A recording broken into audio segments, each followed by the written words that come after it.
Praise the lord. प्रभुंकर महापवित्र नामर गौरव हो। मु प्रभु को धन्यवाद दिए। प्रभु अनुग्रह करी आ गोटे नुआ प्रसंग को नहीं आपण मान निकटरे आसवा ताहांको वाक्य जरिया आपण मान सहित कथबार्ता हेबापाई प्रभु पुनर्बार यही सुंदर अवकाश मते देथिबारु मु स्वर्गर परमेश्वर को हृदय सहित धन्यवाद देउछि एवं आजिर यही नुआ प्रसंग नुआ वीडियो रे आम मान को उद्धार करता प्रभु जीशु ख्रीष्टंकर अति पवित्र बहुमूल्य नाम रे आपण समस्त को पुनर्बार मु स्वागत करुछि। ख्रीष्ट रे प्रियर भाई और भौणी माने आज आमे पुणी थरे आ गोटे नुआ प्रसंग रे प्रभु को वाक्य ध्यान करबा पई जिबा। आज आमे जे प्रसंग रे कथावार्ता हेबा से प्रसंगर शीर्षक हला प्रथम आदम पाप कले किंतु द्वितीय आदम काहेकि पाप कले नहीं। प्रथम आदम पाप कले किंतु द्वितीय आदम काहेकि पाप कले नहीं। एही प्रसंग रे आमे प्रभु को वाक्य ठारू अल्प समय ध्यान करबा। प्रिय भाई बणी माने आमे जेपरी पाप विषय रे अधिक जानिबु पाप उपरे जय पाइबु आ आमे प्रतिदिन पवित्र जीवन यापन करू करू ताहांकर आगमन निमंते प्रस्तुत हेबु एहा स्वर्गर परमेश्वर चाहंती। आज आमे एही पाप विषय रे कथावार्ता हेबा जे जणे व्यक्ति पाप रे पड़िबार संभावना रहिछि आउ जणे व्यक्ति पाप रे काहेकि पड़ी जाए एवं पाप उपरे कोन कले आमे जय पाई परिबा। आज एही प्रसंग रे एही शिक्षा मध्य परमेश्वर आमान को देबा पाई चाहंती।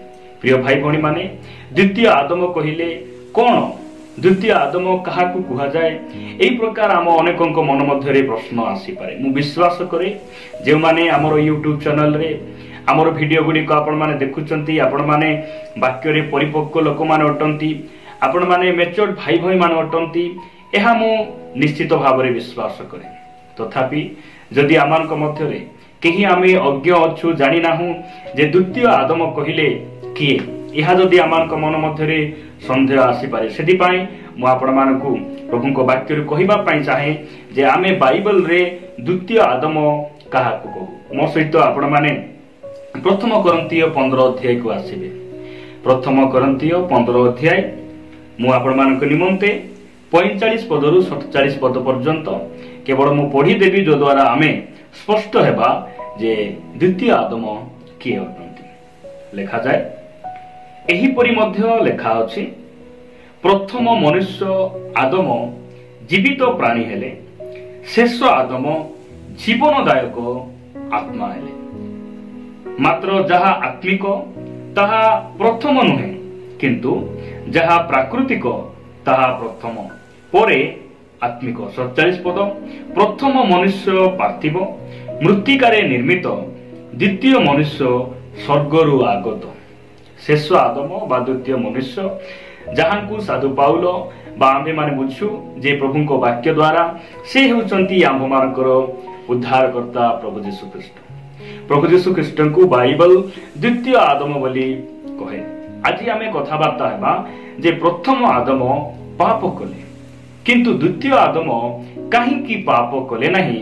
आजिर प्रसंग रे आमे ध्यान करिबा। प्रथम विषय हला जे प्रथम आदम काहेकि पाप कले काहेकि पाप कले आपण जानंती निश्चित भाव रे आमे समस्ते जानू किंतु मु आपण मानको अवगत कराइबा पई चाहे जे आदम होबा से माने काहेकि पाप रे पड़ी गले काहेकि परमेश्वर आज्ञा को लंघन कले वाक्य आमान को स्पष्ट भाव रे कहे। जदि आपण माने द्वितीय कोरिन्थिय को आसीबे द्वितीय कोरिन्थिय 11 अध्याय 3 पद रे साधु पाउल ए प्रकार लिखंती लेखा जाय किंतु सर्प आपणा धूर्ततारे हबांकु जेपरी भुलेइला सेही परी काले तुम मानक मन ख्रीष्टंक प्रति सरलता और पवित्रतारु भ्रष्ट हुए मोहर एही भय हेउछि। प्रिय भाई भणी माने हबा और आदम से माने काहेकि पाप करूछंती।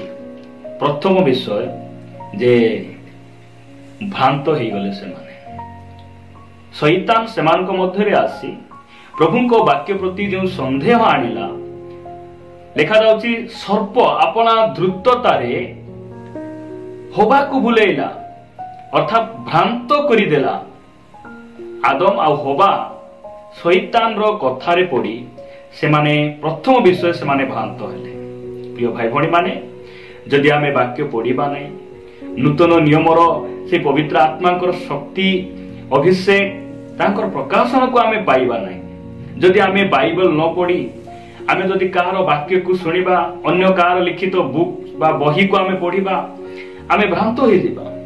सेतिपाई आमे जे प्रकार भ्रांत न हेबु एही अशांत जगतरे भ्रष्ट जगतरे आमे जे प्रकार हमर सत्यता को आमे परित्याग न करिबो एतिपाई परमेश्वर आमानकु बाइबल दैछन्ति। प्रिय भाई भणी माने आमे वाक्य को भलो भाबरे पढ़िबार आवश्यक रहिछि, प्रतिदिन ध्यान करिबार आवश्यक रहिछि, जो द्वारा आमे कहार भ्रांत शिक्षा रे पड़ी आमे हमर विश्वास मत को त्याग न करू।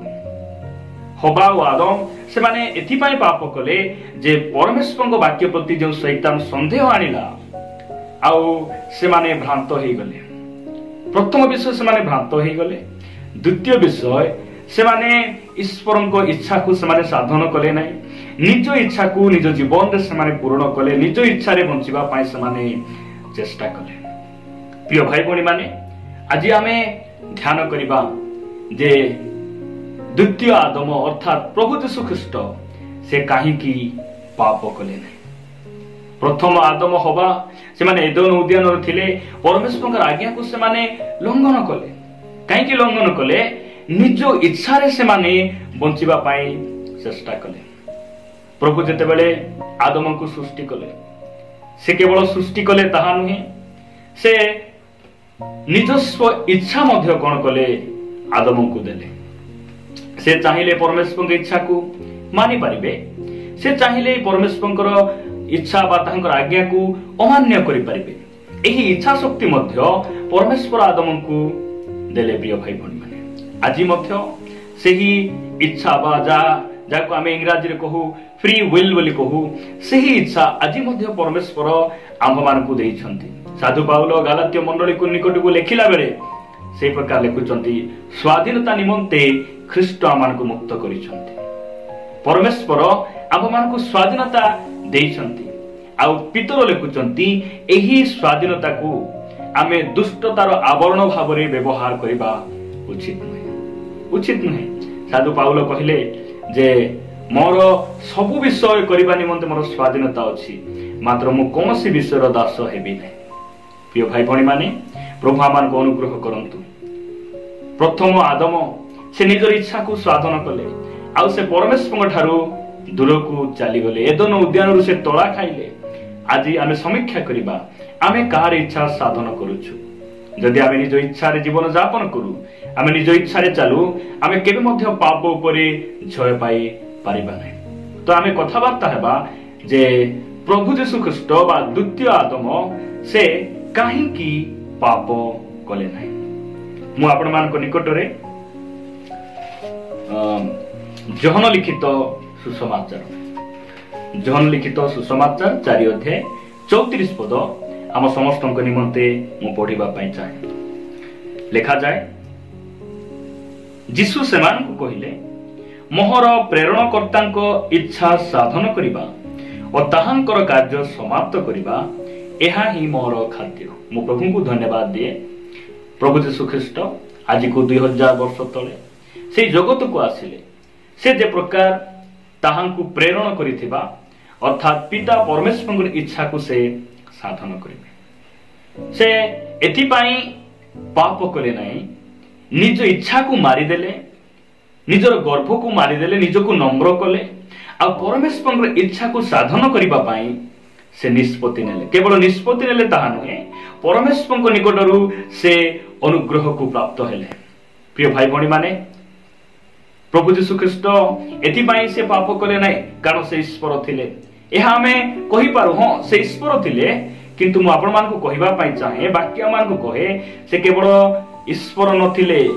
वाक्य कहे जे से 100% से 100% मनुष्य मध्य थिले।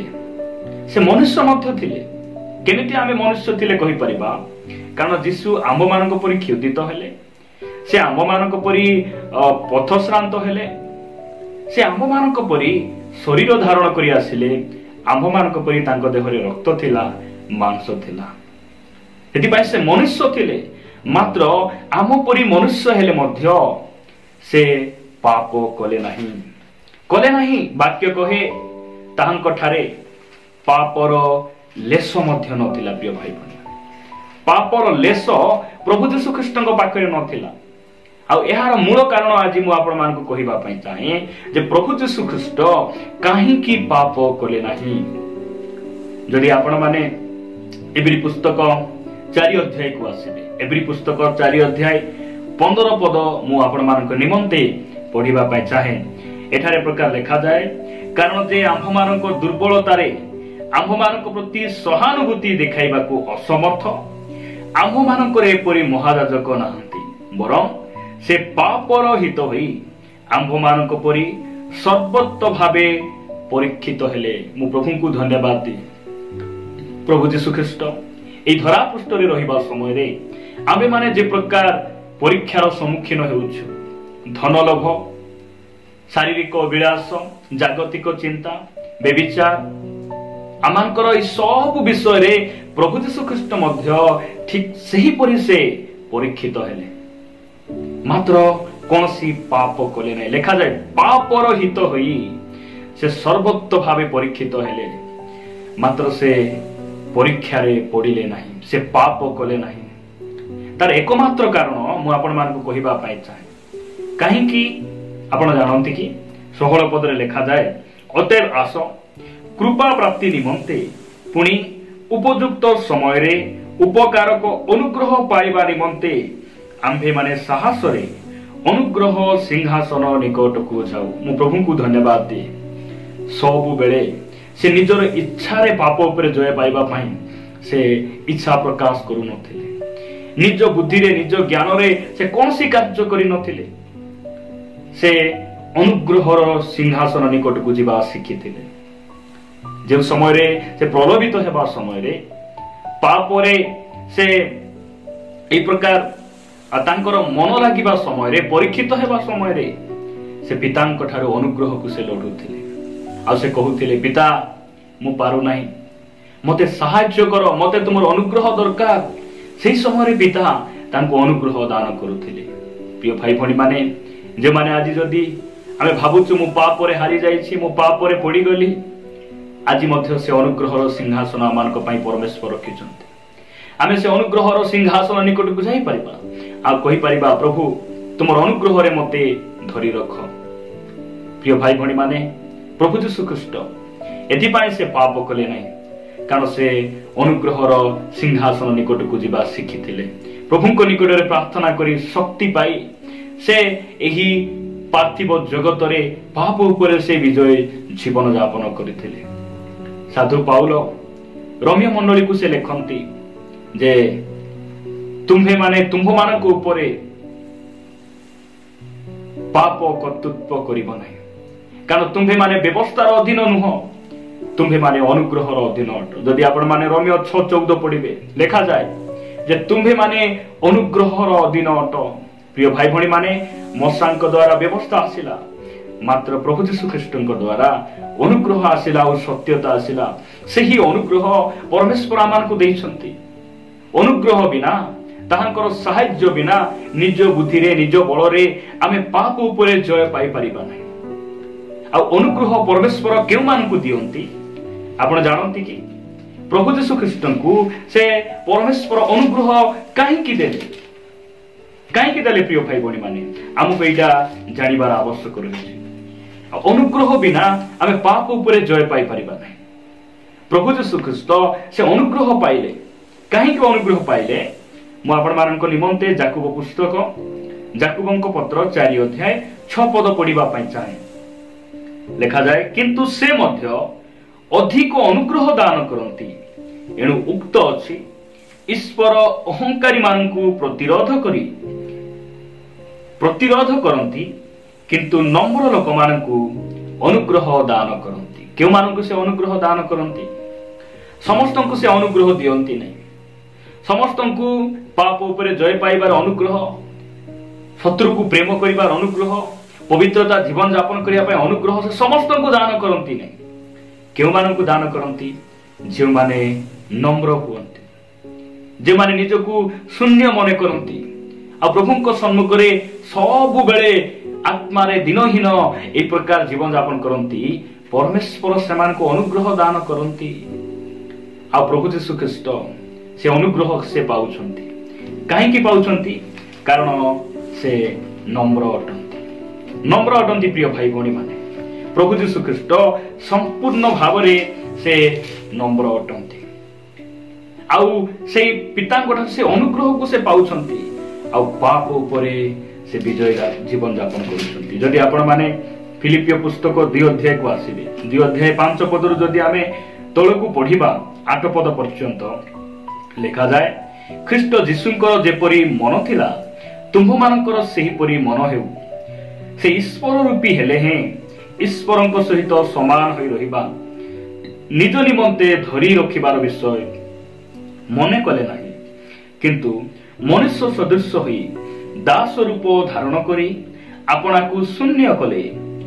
ପୁଣି ମନୁଷ୍ୟ ଭାବରେ ଦେଖାଯାଇ ମୃତ୍ୟୁ ପର୍ଯ୍ୟନ୍ତ, କ୍ରୁଶୀୟ ମୃତ୍ୟୁ ପର୍ଯ୍ୟନ୍ତ ଆଜ୍ଞାବହ ହୋଇ ଆପଣାକୁ ଅବନତ କଲେ। ପ୍ରଭୁଙ୍କ ନାମର ଗୌରବ ହଉ। ପରମେଶ୍ୱର ତାଙ୍କୁ ଅନୁଗ୍ରହ କାହିଁକି ଦେଲେ? ନିଜର ପୁତ୍ର ବୋଲି ନାହିଁ, ନିଜର ଏକମାତ୍ର ପୁଅ ବୋଲି ନାହିଁ। ପ୍ରିୟ ଭାଇ ଭଉଣୀ ମାନେ, ପ୍ରଭୁ ଯୀଶୁ ଖ୍ରୀଷ୍ଟ ନମ୍ର ଥିଲେ। ସେ ମନୁଷ୍ୟ ହେଲେ ମଧ୍ୟ, ସେ ପାର୍ଥିବ ଶରୀର ଧାରଣ କରି ସେ ଈଶ୍ୱର ହେଲେ ମଧ୍ୟ ସେ ମନୁଷ୍ୟ ଭାବରେ ଆମମାନଙ୍କ ମଧ୍ୟରେ ବାସ କଲେ। ଦାସ ରୂପ ଧାରଣ କଲେ। ଲେଖାଯାଉଛି ସେ ନିଜକୁ ଶୂନ୍ୟ କଲେ।